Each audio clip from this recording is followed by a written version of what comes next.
sesi kedua, kita sambut untuk Ibu Tana Sullivan, Head of Sustainability at Goto Group, yang dimoderatori oleh Fitri Afifah dengan tema From Zero to Goto, Strategy to Build a Resilient Business. Oke, kepada Ibu Tana Sullivan dan Fitri Afifah, boleh kita berikan tepuk tangannya yang paling meriah. Oke semuanya, selamat siang semuanya. Masih semangat lah ya untuk sesi kedua hari ini. Jadi hari ini sesi kedua gak kalah menarik dari sesi yang pertama. Kalau sesi yang pertama tadi kita udah dengerin banyak banget penjelasan tentang corporate sustainability dari Andaro gitu ya. Kali ini kita akan lebih banyak mendengarkan penjelasan tentang Goto gitu ya. As you know, sekarang kita udah ada narasumber yang terhormat di sini, Mbak Tana. Halo Mbak. Halo, selamat siang. Gimana kabarnya Mbak hari ini? Baik. Baik capek ya. sedikit. Capek sedikit ya. Jadi Mbak Tana ini tadi dari bandara ya Mbak ya? Terus macet lagi. Iya, jadi mungkin teman-teman di sini mudah-mudahan informasinya nanti akan sangat menarik gitu ya. Tapi mulai ke sesi utamanya, mungkin kita mau putar video dulu dari salah satu foundernya Goto gitu ya. Salah satu pasti kalian di sini semua udah pada tahu William Tanuwijaya gitu. Di sini dia hadir gitu ya online untuk memberikan kata sambutan bagi sesi hari ini. Mungkin videonya bisa diputar dulu ya. Halo semuanya. Saya ingin mengucapkan selamat kepada semua mahasiswa dan mahasiswi yang telah terpilih untuk mengikuti Bootcamp National Energy Climate Sustainability Competition 2023. Perkenalkan, nama saya William Tanuwijaya. Saya pendiri dan chairman dari Tokopedia. Saya juga salah satu pendiri dan co-chairman dari PT GoTo Gojek Tokopedia Tbk. Hari ini saya ingin bicara soal kekuatan mimpi dan prinsip hidup saya untuk bermimpi dengan mata terbuka. Saya ini anak daerah. Saya merantau ke Jakarta untuk kuliah. Dan saat kuliah, saya mulai merasakan betapa bedanya kesempatan dan peluang di kota besar dibandingkan kota-kota kecil. Kata mereka, ibu kota itu lebih kejam daripada ibu tiri. Tapi kenyataannya, kebanyakan yang sudah merantau dan bekerja di ibu kota pantang pulang sebelum usia pensiun. Karena masalah ketimpangan, kesempatan dan peluang tadi. Oleh karenanya di tahun 2007, saya terbersit ide untuk membangun Tokopedia. Alasannya sederhana, untuk menjembatani ketimpangan kesempatan dan peluang tadi. Mimpinya ingin ikut dapat mendorong pemerataan ekonomi secara teknologi. Namun saya tidak punya modal. Jadi terinspirasi oleh anak-anak muda yang berhasil membangun industri teknologi global di Silicon Valley, saya juga berusaha mencari pemodal. Namun saya gagal dan ditolak di mana-mana. Satu kesempatan saya bertemu dengan seorang pemodal. Dia mengatakan kepada saya, William, kamu masih muda. Dan muda itu cuma sekali. Jangan sia-siakan masa muda kamu.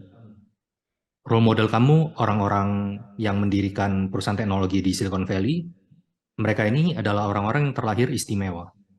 Kamu orang biasa-biasa saja, jadi janganlah bermimpi di siang bolong. Carilah yang lebih realistis. Namun hari itu adalah hari yang mengubah hidup saya. Saya bertemu dengan tujuan hidup saya. Saya ingin membangun bisnis untuk menjembatani kepercayaan. Tapi saya sadar bahwa ternyata bisnis itu adalah tentang kepercayaan. Dan kepercayaan sering sekali dinilai dari rekam jejak masa lalu kita. Saya belajar bahwa masa lalu sudah tidak dapat kita ubah, namun masa depan ada di tangan kita sendiri. Saya juga teringat pesan dari Bapak pendiri bangsa, Bung Karno. Beliau pernah mengatakan, bermimpilah setinggi langit, jika engkau jatuh, engkau akan jatuh di antara bintang-bintang. Belum 100 tahun kita merdeka, jangan sampai kita kehilangan kemerdekaan untuk bermimpi. Bermimpi setinggi langit itu menurut saya adalah bermimpi dengan mata terbuka. Bermimpi dengan mata terbuka itu sederhana. Apa yang kita mimpikan, apa yang kita pikirkan, apa yang kita ucapkan, apa yang kita lakukan harus konsisten. Jika mimpi kita mulai pikirkan, mimpi akan berubah menjadi rencana. Jika rencana kita ucapkan, rencana akan berubah menjadi komitmen. Jika komitmen kita lakukan, maka mimpi tersebut berubah menjadi kenyataan. Jakarta beberapa tahun terakhir disorot sebagai salah satu kota dengan kualitas udara terburuk di dunia. Pulau Jawa akan kehilangan air bersih di tahun 2040. Jakarta tenggelam belasan sentimeter setiap tahunnya. anak cucu kita akan kehilangan hak mereka atas langit biru, udara bersih, dan air bersih. Ini adalah hal-hal yang sering kita baca setiap hari. Kami di GoTo memiliki 3-0 commitment, zero waste, zero emission, dan zero barrier di tahun 2030 nanti. Sebuah mimpi besar dalam waktu yang sangat singkat. Perubahan ini hanya dapat terjadi jika ini menjadi sebuah gerakan. Teman-teman mahasiswa dan mahasiswi yang hadir di sini, kalian adalah generasi yang peduli. Kalian hadir di sini karena kalian peduli. Di tangan kalianlah gerakan perubahan ini akan menjadi nyata. Mari kita berjuang bersama-sama. Mari kita bermimpi dengan mata terbuka. Sehingga anak cucu kita nanti akan kembali melihat langit yang biru dan dapat menikmati udara dan air bersih dimanapun mereka berada, karena itu adalah memang hak dari mereka. Jika bukan sekarang, kapan lagi? Jika bukan kita, siapa lagi? Salam perjuangan.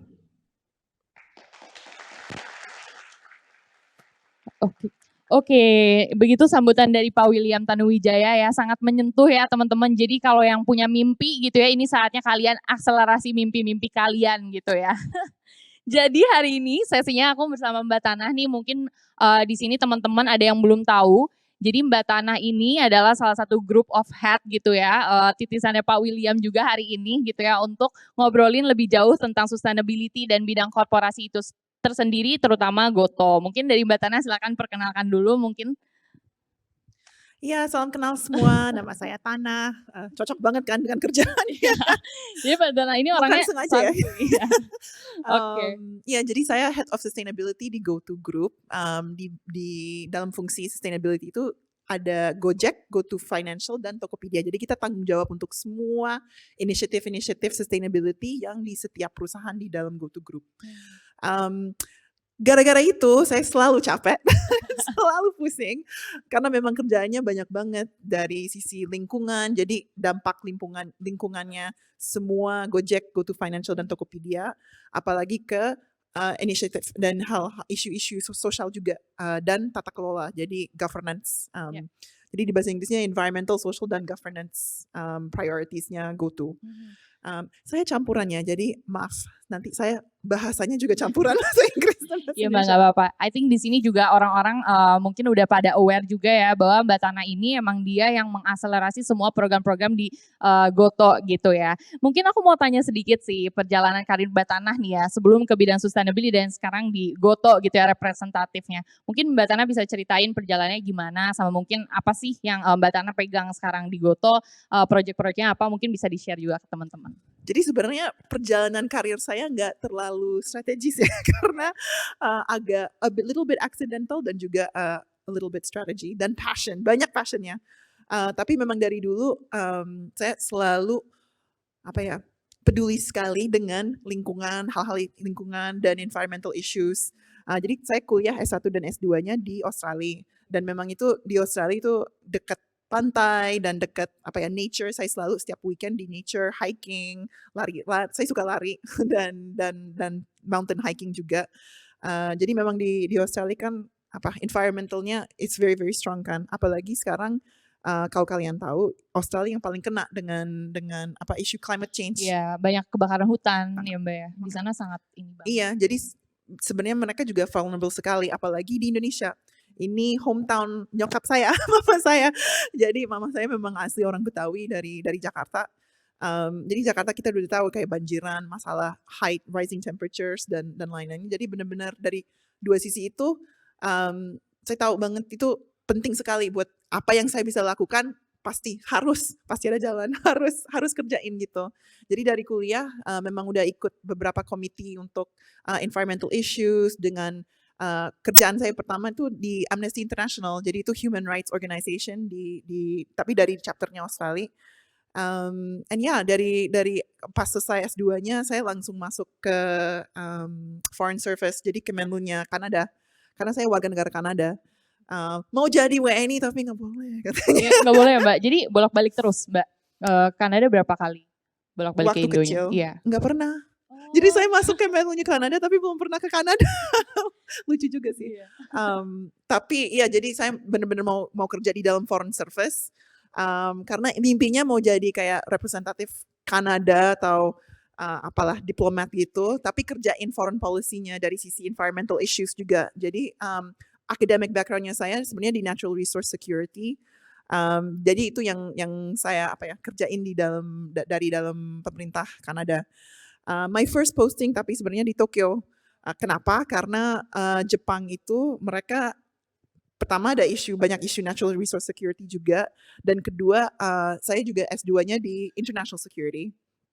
Jadi Jepang salah satu negara yang kena nuclear war, right? A nuclear bomb di Hiroshima tahun 40-an. Jadi gara-gara itu setiap tahun Jepang tuh host UN conference tentang nuclear war, nuclear weapons. Jadi saya berapa tahun jadi bener-bener belajar tuh hal-hal isu-isu nuclear security juga. Berarti experience Mbak Tana ini di bidang sustainability udah lebih dari 7 tahun ya, Mbak?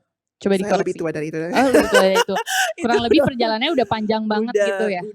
Udah kayak hampir 15 tahun sih. Berarti dulu Mbak Tana ini sempat nyemplung juga di bidang embassy gitu ya, Mbak? Untuk public policy gitu ya. Kedutaan Kanada. Terus dari situ ke pemerintah Australia. Dari situ baru masuk international organization namanya World Economic Forum. Jadi di base-nya di Swiss, di Geneva. Dan mereka yang pegang Davos. Jadi ada salah satu conference yang paling besar di dunia yang ada kayak 50 head of state dengan 300 menteri yang gabung dan 500 atau 1000 CEO yang bergabung setiap tahun di kota kecil di atas gunung namanya Davos. Jadi itu saya hampir 6 tahun di sana. I see. Setelah 6 tahun di sana, terus tiba-tiba kenapa nih ada di Goto? Mungkin teman-teman penasaran ya, kenapa nih mbaknya kok sekarang jadi di Goto, terus sekarang banyak banget aksi sustainability yang emang dilakukan di situ. Mungkin cerita dulu nih Mbak perjalanan ke Goto-nya itu sendiri. Jadi di waktu lagi di World Economic Forum itu, karena mereka juga ada agenda kan, agendanya jadi solving the world's most pressing challenges. Dan karena saya salah satu liaison officer-nya buat Indonesia, jadi apa yang project-project World Economic Forum di Indonesia kalau tentang plastic pollution, natural resources, climate action dan lain-lainnya, semuanya yang saya kerjain. Nah, waktu lagi kerjain di situ, saya kenal dengan Pak Will dan Pak Andre dari Gojek. Jadi diajak ya gitu. Iya, jadi mereka bicara dengan saya untuk bikinin fungsi sustainability ini itu tahun 2019. Sebenarnya sebelum Tokopedia dan Gojek menggabung menjadi GoTo Group. Jadi saya bangga banget bisa diundang, dan I'm proud of myself. I can say that. Thank you loh Mbak, kita juga bangga sekali. Tapi bukan saya saja kan, ada satu tim yang di sini juga hadir, Mas Feby dan Mbak Asri. Tapi ya kita salah satu tim yang kerjain semua inisiatif sustainability sekarang di GoTo. Tapi ini benar-benar blank page ya mulainya. Jadi sebelumnya memang kalau dari sisi Tokopedia atau Gojek selalu ada missionnya, social mission yang kayak kuat sekali kan. Tapi sebenarnya pas saya masuk tuh, jadi saya bikin kayak benar-benar strateginya untuk bagaimana kita bisa reduce our environmental impact dan maximize social impact-nya perusahaan GoTo di dalam ekosistem GoTo-nya. I see, menarik banget. Tadi perjalanannya udah sekarang cukup panjang dan udah punya tim juga ya Mbak untuk head of group yang tadinya awalnya Gojek aja mungkin ya. Sekarang udah karena Tokopedia juga. Nah mau tanya nih Mbak, perihal tentang Goto Act of Sustainability-nya tadi. Climate Action and Sustainability. Jadi Goto ini punya pilar-pilar tertentu yang emang dipakai untuk istilahnya mengeksekusi beberapa aksi sustainability. Nah mungkin Mbak Tana bisa jelasin nggak sih sekarang ini Gojek Tokopedia itu pilar sustainability seperti apa dan korelasi terhadap eksekusinya gitu di lapangan seperti apa? Silakan. Jadi seperti yang Pak Will baru ngomong tadi. Pak Will tadi udah bilang ya. 3 zeros by 2030. Zeros, yeah. Jadi itu zero emissions, zero barriers, dan zero waste. Zero emissions itu sebenarnya perjalanan GoTo untuk biar kita bisa decarbonize semua jejak emisinya Gojek, Tokopedia, dan GoTo Financial, dan juga ekosistem kami. Jadi bantuin ekosistem kami. Nah di dalam ekosistem kami kan lumayan kompleks ya. Ada hampir 3 juta driver partners, dan juga ada merchant juga ya. Iya, 15 juta di seluruh Indonesia. Jadi apa yang kita mau lakukan di sana ya transisi semua kendaraan di ekosistem GoTo ke kendaraan listrik. Itu salah satu. Kedua, transisi semua operationsnya GoTo, jadi dari kantor kita ke bukan cabang, gudang dilayani Tokopedia, ke ke kantor-kantor kami, semua ke 100% renewable energy. Dan ketiga, bagaimana kami bisa bantu semua merchants dan drivers di ekosistem kami biar mereka juga bisa bikin transisinya. Kan kita harus sebenarnya tanggung jawabnya kan ke kita, bukan ke mereka. Karena targetnya dan goalnya dan komitmennya itu komitmennya GoTo, bukan komitmennya mitra pengemudi Gojek. Jadi kita harus bantuin nyari solusi yang cost effective. Berarti beban biayanya nggak jatuh ke mereka juga karena sampai sekarang kan masih motor listrik masih ada kayak 30% premium dibanding motor konvensional. Jadi kayak gitu-gitu kita harus sekarang lagi working it out gitu biar kita bisa scale across our ecosystem juga. Zero waste itu ke limbah. Jadi dari sisi Tokopedia ada hampir 1 juta paket yang keluar dari gudang-gudang Tokopedia dan merchants-nya setiap hari di Indonesia, 1 juta. Jadi itu banyak banget packaging-nya. Tapi sebenarnya agak susahan buat kita buat hitung apa sebenarnya jadi waste atau enggak karena waste menjadi waste hanya when somebody throws it away kan, dibuang Yeah, that's dari true. konsumen, dari sisi konsumen. Jadi buat kita agak susah buat hitungnya dan juga take action. Tapi kita harus coba. Kalau nggak coba ya nggak apa-apa. Iya betul. Salah satunya kemarin Tokopedia baru rilis kayak Tokopedia hijau. Salah satu Betul. campaign-nya buat sellers ya. Iya, jadi itu kategori di aplikasi Tokopedia sekarang udah ada Tokopedia hijau. Jadi semua sellers yang udah mulai transisinya ke zero waste itu mereka sekarang di dalam kategorinya. Dan dari sisi ini sekarang semua paket yang keluar dari gudang dilayani Tokopedia itu 100% recycled. Jadi 100% recycled, 100% FSC certified. Jadi itu udah mulai. Tapi sekarang kita mencoba untuk biar merchants kita 15 juta itu biar mereka juga bisa aware dan juga bisa take action sendiri. Mereka bisa pakai paket yang either dari repurposed waste atau recycled waste. Oke, interesting banget. Jadi emang program itu mulai dari hal-hal kecil dulu untuk ke hal yang lebih besar lagi ya. Terutama tadi berarti GoTo ini juga fokus di EV transition gitu ya. Sama tentang tadi reduce waste and Repurposing repurposing waste. waste. Oke. Nah, terus mau tanya nih Mbak, perihal tadi kan aksinya itu yang dikeluarkan kayak ternyata setiap orang nih berdaya gitu ya untuk melakukan aksi, termasuk kayak sellersnya, driversnya, termasuk kita juga individu. Nah, kalau misalnya bahas tentang aksi individu sendiri nih Mbak ya, menurut Mbak nih aksi sustainability yang bisa dilakukan tuh dari sisi GoTo tuh untuk mengarah ke aksi individunya apa? Soalnya yang kayak kita tahu kan di GoTo udah ada set emission kalau misalnya kita tiap transport ke satu tempat ke tempat lain. Nah, selain itu apa sih Mbak menurut Mbak perspektif itu?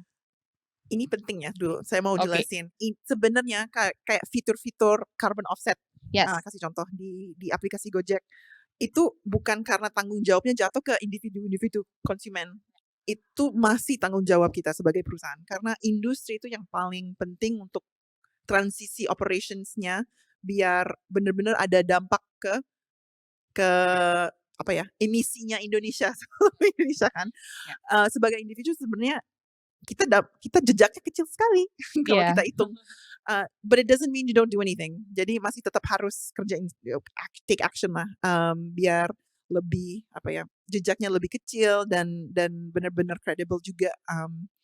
So a few things kayak dari memang bisa pakai carbon offset dalam aplikasi Gojek. Jadi itu kalau yang belum pernah coba sebenarnya itu setiap GoRide, GoCar dan sekarang GoFood Order udah bisa mulai offset emisinya dari itu biasanya 1.000-2.000 ekstra dibayar dan bisa pilih sebagai default system. Nah itu buat offset emisi setiap order. Kedua dari di rumah juga bisa lebih energy efficient, mungkin ini lumayan logical ya buat semua orang. Jadi kayak turning off your lights in your place, pilih public transport, kayak for a lot of us itu bukan pilihan memang. Iya. Itu udah setiap hari. And from waste perspective juga sebenarnya waktu saya kecil mbak saya suka nenek saya suka ngajak ke pasar pagi-pagi. Dan pas kita lagi di pasar rumput kalau ada yang tahu Di mana tuh Mbak? Mungkin boleh di dikasih tahu. Guntur, di Manggarai, deket di Manggarai, Menteng atas, Itu di Jakarta ya Mbak berarti. Oke. Jadi pas di pasar tuh nggak ada satu plastik pun. Oke. Bener itu semua dipakai ulang, semuanya kayak buat packaging meatnya, dagingnya atau buah-buahnya atau sayurannya tuh pakai daun pisang atau koran. Jadi zaman dulu memang dari zaman dulu tuh and apa mbak saya juga selalu bilang kan semua bahan-bahannya dipakai lagi beberapa kali lagi gitu. Jadi nggak ada yang wasteful. Tersisa ya. Jadi sebenarnya kita udah ada modalnya. Tapi kenapa kita sekarang overconsumption juga gitu. Jadi kita sekarang excessive packaging, excessive semuanya. Jadi kita sekarang lagi raising awareness juga, and I think dari sisi sebagai konsumennya kita semua bisa milih merek-merek atau merchants yang memang kita udah tahu mereka lebih ramah lingkungan atau memang operations-nya atau produknya lebih ramah lingkungan juga. Ya, I see. Berarti sebenarnya emang edukasi penting banget ya Mbak dari segi individu, di community dan lain sebagainya gitu. Dan do your homework ya, jangan sembarangan karena ada banyak perusahaan dan merek juga yang pakai green labeling tapi it's really not gitu. Kalau gitu jadi sebenarnya itu it's one of the most frustrating things kan buat kita karena kenapa kita agak lama ya we spend 1 year 2 years buat bikin pilot atau testing solusi karena kita mau benar-benar tahu itu actually it works, actually itu credible banget, apalagi harga beban biayanya nggak jatuh ke konsumen atau ke merchants kami. Jadi benar-benar PR-nya itu banyak banget gitu. Banyak banget ya dan semua stakeholder pastinya ambil ikut peran ya Mbak untuk itu. Nah mungkin dari Mbak Tana cerita in your experience gitu ya Mbak. Sekarang ini kan kita emang aksi sustainability itu nggak hanya dari individu, tapi ada dari sisi pemerintah, ada sisi governance juga mungkin salah satunya Goto, Andaro gitu. Semuanya tuh bahu-membahu untuk mencapai target yang sama.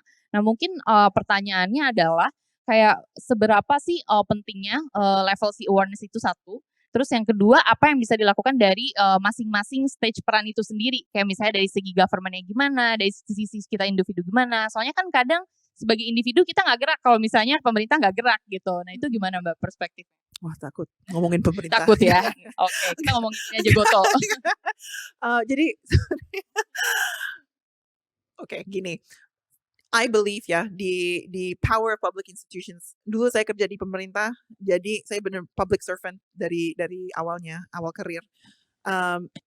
Sebagai go-to sekarang, ini penting banget kita mendukung agenda pemerintah kalau it's from everything dari agendanya climate action atau tadi pengurangan limbah gitu ya. Semuanya sebenarnya pemerintah udah ada roadmap dan targetnya. Jadi sebagai go-to sekarang kita our job is to support them gitu. Bagaimana kami bisa ngasih info, ngasih real time data, some of the insights yang kita belajar dari pilots-nya. Kami kan kita ada ekosistem yang lumayan unik gitu. Jadi kita bisa testing sesuatu dan findings-nya atau insights-nya mungkin bisa bantuin juga kasih kayak real time information dan intel buat biar dari sisi pemerintah mereka tahu kayak aplikasinya kayak gimana gitu. Dan sebenarnya sebagai individu kita ada 2 roles ya di society. Salah satu sebagai konsumen yang saya bilang tadi, do your homework about the brands you're buying from dan choose with your money kan, because ini kita semua kerja keras kan uangnya buat gaji. Jadi how we spend our money juga penting sekali. Kedua sebagai masyarakat, sebagai citizens of this country kan. Jadi how we vote, kita do our homeworks on all of the politicians. Nah, sedih sekali saya tidak bisa menjadi WNI, tapi warga soon sekali ya Mbak, nanti masa depan kali ya Mbak. Siapa tahu ya. Itu sama orang Indonesia aja Mbak. Iya, harus itu. Jadi kalau kasih contoh, setiap kali saya vote di Kanada, selalu saya ngelihat juga polisinya mereka the politicians tentang climate change, tentang waste, tentang apa gitu isu sosial yang penting juga. Jadi gitu sebenarnya. Oke, mungkin ini mau tanya juga. Jadi hari ini kan ini mungkin pertanyaan 2 terakhir kali ya Mbak, sebelum kita pertanyaan yang tadi udah ditampung dari para audiens di sini. Nah, satu pertanyaan itu tentang kepemimpinan itu sendiri Mbak. Jadi di sini kan kita, as you know, kita ada study case yang orang-orang present gitu ya, dan mereka ada inisiatif yang memang mereka mau eksekusi gitu ya.